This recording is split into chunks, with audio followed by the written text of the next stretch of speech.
Hi there, David here. Last segment of our series called Be Well, helping people overcome uncertainty. I've been encouraging you to go to your well, to do that and be effective at that. And I've defined your well as three things: your strengths, your beliefs, and your community. We've already talked about the first two. This one's dedicated to the last one, your community. If you've missed the first two, you can go to my website, which will be down below, and you can check out the first two videos, but you don't have to have listened to them to get something out of this one. So let's talk about community for a second. And what I want to talk about is resisting the force, because I think in our Western culture, for all its beautifulness, I love where I live, I don't want to go anywhere else. You have to resist the force and the value that we put on independence. Now, independence can be a great thing, and I have to confess that it's a big part of how I grew up was, the more that I could be independent, the more that I thought my parents were going to be proud of me, and it just kind of fueled me. God bless a child that has their own. Independence can be good or bad. It depends how it's fostered. And I want to suggest to you today that independence, healthy independence, for yourself or for people that you're leading, is actually fostered best in community.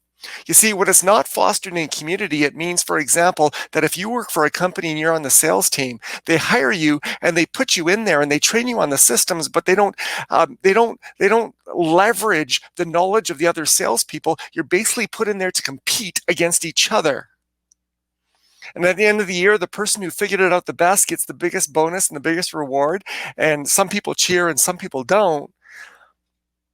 But my question is, isn't your enemy your competitor?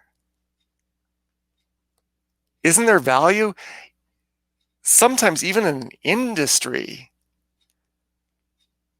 to view independence as hurting everyone in the competition instead of aiding it? Coke wouldn't be Coke without Pepsi. Pepsi wouldn't be Pepsi without Coke. And so there's a different way to look at this. And when I talk about your community, I want to talk about three key components, because I'm going to keep this video short. You need someone to stretch you. The best way to develop innovation in yourself and innovation in the team that you're leading is the intentional, regular exposure to something new. Who are you being stretched by? Who has crazy ideas? Who does something different than you do? Who's better than you are? Maybe you've been sitting in the corner and there's this little bit of jealousy going on inside.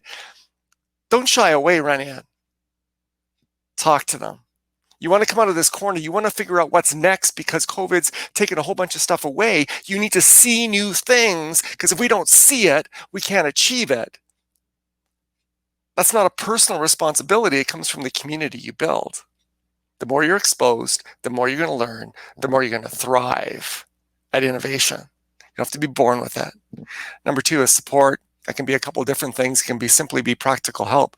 People around you have answers to some of the questions that you have. I have a friend who has a small business and he's hiring a salesperson for the first time. And today I kind of connected him with a friend who knew a lot about, a base salary commission sort of scenarios and what works best and what the pitfalls are. And so I just connected the two, and he's going to be a source of support for my friend. And that's really good. But support also means that we need people in our life that don't judge us for what we do, but love us for who we are.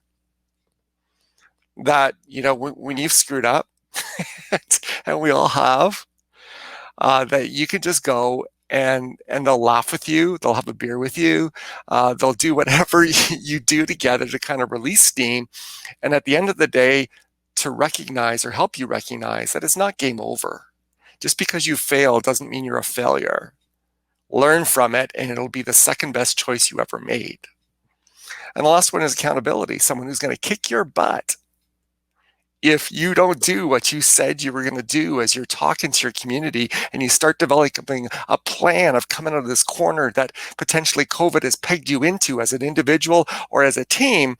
If I don't have to, it's amazing how, even though I teach this stuff, I'm human. Many times I don't. Motivation is want to plus have to. If have to doesn't exist, results tend to suffer. Accountability is not a bad word. It is the ultimate in support because it helps people move forward and make choices, good and bad. You learn from the bad, you celebrate and learn from the good. Both help you move forward towards a goal. I believe that we all need accountability in our life. That if you're in a place with no accountability, you may think it's heaven, but I've seen it be hell. So 3 pieces of your community: stretch, support, accountability. I would encourage you with this final thought. You all have cheerleaders in your life. Yes. Now, cheerleaders in a game are usually on the sidelines, and you need a community to come out of this corner that you feel backed into, or to take you. You may not feel backed into a corner. You may be a leader of a team that's doing okay. You just want to take it to the next level. You're going to need some help. And there are people out there that want to help you, but they're only on the sidelines right now, cheering you on, hoping that you do well, wishing you well, all of those things. And the only thing that stands between them being on the sidelines and being in the game is you telling them how they can help and you asking them to help. You see, that's where, if independence leads to isolation, that's a very dangerous place. I love independence, but if it leads to isolation, you feel you're in competition, so you can't ask. You feel like, you're being measured for your own personal ability to overcome something. Even though you're a great person, you're struggling, which we all do. You feel like you can't ask. Don't buy into that lie. If you want to overcome uncertainty, go to your well, go to your strengths, figure out what you believe in, live it, and communicate it. And build this community that involves stretch, support, and accountability. You're going to like the results. Have a great day.